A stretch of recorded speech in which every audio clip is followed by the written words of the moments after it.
আসসালামু আলাইকুম। কেমন আছেন সবাই? আশা করি ভালো আছেন। অনেকে এই প্রশ্ন করে যে সৌদি আরব থেকে দেশে আসার সময় এক্সিট কিভাবে নেওয়া হয়, ফাইনাল এক্সিট, বা এক্সিট নিতে কতদিন সময় লাগে। আবার অনেকে প্রশ্ন করে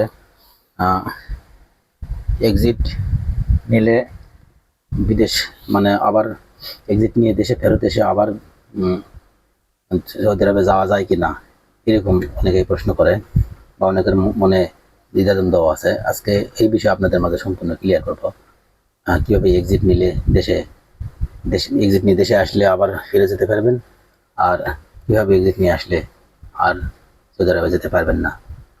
এক্সিট নিয়ে আসলে সৌদি আরবে 3 বছর পর যেতে পারবেন না, 3 মাস পরে যেতে পারবেন না, আর যেতেই পারবেন না, এরকম বিষয় খোলাসা করে দেবো। অনেকেই বলে এক্সিট নিয়ে আসলে আর সৌদি আরবে যাওয়া যায় না, প্রশ্ন করে যায় কি না।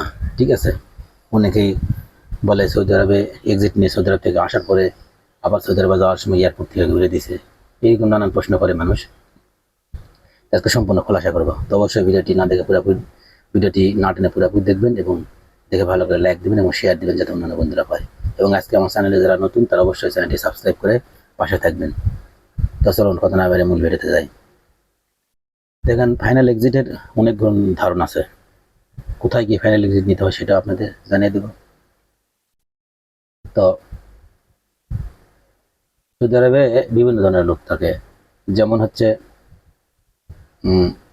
একটা কোম্পানিতে আপনি চুক্তিবদ্ধভাবে গেছেন, 2 বছরের কন্ট্রাক্ট একটা কোম্পানিতে গেছেন, যাওয়ার পরে কোম্পানি ভালো না, আপনার পছন্দ হয়নি, 2 মাস বা 3 মাসের ভিতরে আপনি কোম্পানি ছেড়ে না বলে অন্য জায়গায় চলে গেছেন পালিয়ে, সেখানে কাজ করতেছেন, থাকার পর 2-4-5 বছর থাকার পর দেশে আসতেছেন। কোম্পানি আপনাকে সেখান থেকে খরচ দেয় নাই, মানে কোম্পানি ওখান থেকে যদি ছাড় দেয়, একটা এক্সিট দেয়, তাহলে আপনি কোম্পানি খরচ নেহাই দেয় যদি, তাহলে আপনি অন্য জায়গায় যেতে পারবেন বা দেশে যেতে পারবেন। তো ওখানে যদি কোম্পানি আপনাকে না বলে আসছেন, অবশ্যই আপনার অপরাধ। সেক্ষেত্রে যদি কোম্পানি আপনার উপর কোনো মামলা দিয়ে রাখে, সে জায়গায় আপনি ওই মামলা আপোষ না করা পর্যন্ত কোনোদিন দেশে আসতে পারবেন না। আপনার ফাইনাল এক্সিট ওখানে লাগবে না। এই গেল একটা সিস্টেম। আর একটা আছে আপনার হুরুপ আছে। ঠিক আছে, আপনার কোনো আছে, সেক্ষেত্রে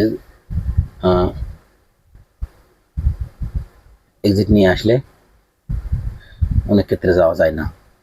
আবার সেকেন্ড কথা হচ্ছে আপনার হুরুপ আছে। হুরুপ থাকা সত্ত্বেও যদি আপনি যদি কোনো দূতাবাস থেকে, বাংলাদেশ দূতাবাস থেকে যদি আপনি এক্সিট নিয়ে আসেন, তাহলে আপনি যেতে পারবেন হুরুপ থাকা সত্ত্বেও। আবার হুরুপ আছে, আপনি দেখছেন যা অনেক ভেজাল, সময় লাগে, সময়ের ব্যাপার, সে জায়গায় হচ্ছে আপনি দালাল ধরছেন, ধরার পরে আপনাকে যাওয়ার ব্যবস্থা করে দিয়েছে, সেক্ষেত্রে আপনি দেশে ফেরত আসলে আর সৌদি আরবে আবার যুক্তে নাও পারেন, ঘুরে আসতে হতে পারে। কারণ আপনাকে সেভাবে খরচ নেই না লাগা দিয়ে দেখা গেছে আপনি বিভিন্ন কোনটাকে পুলিশের সঙ্গে বা সফর জেলের সঙ্গে আপনার সিস্টেম করে দেয়। সিস্টেম বলতে আবার বুঝি আপনাকে ওই দেশে ব্যবসা করা না অবৈধ। আপনি ব্যবসা করছেন বা পানি বিক্রি করছেন, সবজি বিক্রি করছেন, এরকম একটা কেস লাগাই দিয়ে আপনাকে দেশ থেকে পার্কে দিবে, দেওয়ার পরে আপনি 3 বছর বা 5 বছর ওই দেশে আর প্রবেশ করতে পারবেন না, এইরকম। তো এজন্য যদি আপনারা দেশে যারা এক্সিট নিয়ে দেশে আসবেন, দেশে এসে আবার যাওয়ার ইচ্ছা, তারা কখনো কোনো দালাল ধরে যাবেন না, সরাসরি বাংলাদেশ দূতাবাসে যাবেন। দূতাবাস থেকে আপনারা এক্সিট নিয়ে যাবেন, সেটা সময় লাগতে পারে। দূতাবাস থেকে সময় নিলে 3 মাস, 6 মাস, 8 মাস, বছরও লেগে যায় কাগজপাতি ঠিক করতে। আর যারা আকামাই এক্সপার্ট আছে, তারা তারাও হচ্ছে কোম্পানির কাছে, এম্বাসির কাছে গিয়ে খরচ নাই লাগে দেশে আসতে পারেন ফাইনাল এক্সিটে। তো হুরুপ থাকুক আর যেই থাকুক না, আপনি যদি বাংলাদেশ দূতাবাস থেকে যদি ফাইনাল এক্সিট লাগে যদি দেশে আসতে পারেন, তাহলে আপনি যেতে পারবেন। এছাড়া যদি নাও যেতে পারেন, ওখান থেকে আপনার দূতাবাস থেকে বলে দিবে আপনি আর আসতে পারবেন না।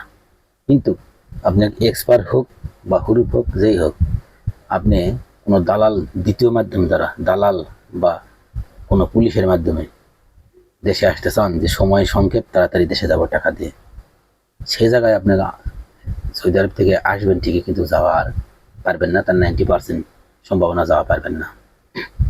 আপনি ওইভাবেই আবার যদি ওই কাজে আপনি ওইভাবে আপনি গ্রুপ আছে বা এক্সিট, আপনি এক্সিট, আপনি আকামে এক্সপায়ার হয়েছে, আপনি এম্বাসি থেকে এক্সিট নিয়ে যাবেন, সময় লাগবে, কিন্তু আপনি সৌদি আরব ঘুরে যেতে পারবেন। কিন্তু ওই অবস্থায় আপনি যদি আবার দালাল ধরেন, দালালের মাধ্যমে যদি আপনি আবার যান, টাকাও দিবেন, আবার জীবনের মনে আর যেতে পারবেন না। জীবনের মনে বলতে 3 বছর বা 5 বছর। আর চুরি করলে জেল খাটে বিদেশে পাঠায় দিলে সেক্ষেত্রে আপনি কোনোদিন আসতে পারবেন না। তো এখন দালাল ধরলে এটাই করে দেয়, দ্রুত যাওয়ার জন্য আপনাকে করে কি টাকা দেয়, এই জন্য আপনাকে ধরে নিয়ে যায় না, বাসায় রাখে, কিন্তু অথচ আপনার নাম হয় আপনি জেলে আছেন আসামি। আপনার নামে সবজি বিক্রি করা বা পানি বিক্রি করা বা ভিক্ষা করা, এগুলো অবৈধ ওই দেশে।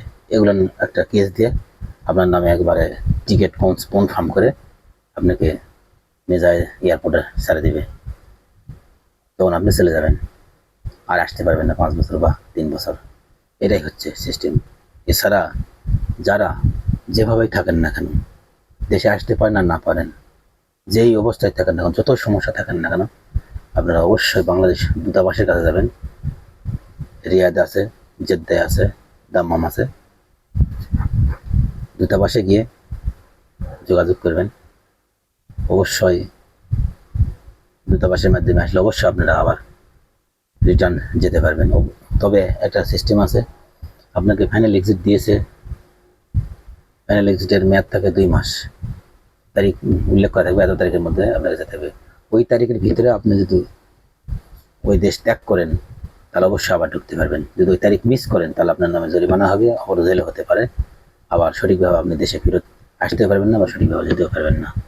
আপনি ভালো একটা অবস্থায় আপনাকে সুযোগ দিয়েছে, আপনি দেশে আসবেন, দেশে এসে আবার নতুনভাবে যেতে পারবেন, কিন্তু ওই একই এক্সিটটা আপনি মিস করলে আপনার লাইফ ধ্বংস হয়ে যাবে।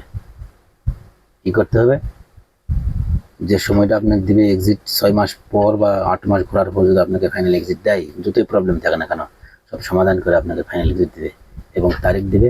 ওই তারিখের মধ্যে আপনাকে ওই দেশ ত্যাগ করতে হবে, তাহলে অবশ্যই আপনি এসে 2 মাস পরে বা যে কোনো সময় আবার রিটার্ন ওই দেশে যেতে পারবেন। আশা করি বুঝাইতে পারছেন, আশা করি বুঝাইতে পারছি। অবশ্যই আপনারা ভুল করবেন না, কোনো দালাল মাধ্যম যেতে যাবেন না। যারা অবৈধ আছেন, যাদের আকামা নাই, যারা এক্সপার্ট বা হুরুপ আছে, যে কোনো সমস্যা থাকলে আপনারা বাংলাদেশ দূতাবাসে যোগাযোগ করবেন। যোগাযোগ করে সে একটু সময় লাগলেও কোনো টাকা পয়সা লাগবে না, কোনো টাকা পয়সা লাগবে না, হয়তো আপনার যাওয়া আসা ভাড়াটাই লাগবে। সম্পূর্ণ ফ্রিতে আপনাকে দেশে আসার ব্যবস্থা করে দেবে, আবার যেতে পারবেন। অবশ্যই আপনারা দূতাবাসের মাধ্যমে আসবেন এবং লাইফটা ভালো রাখবেন। সবাই ভালো থাকবেন, সুস্থ থাকবেন। আসসালামু আলাইকুম।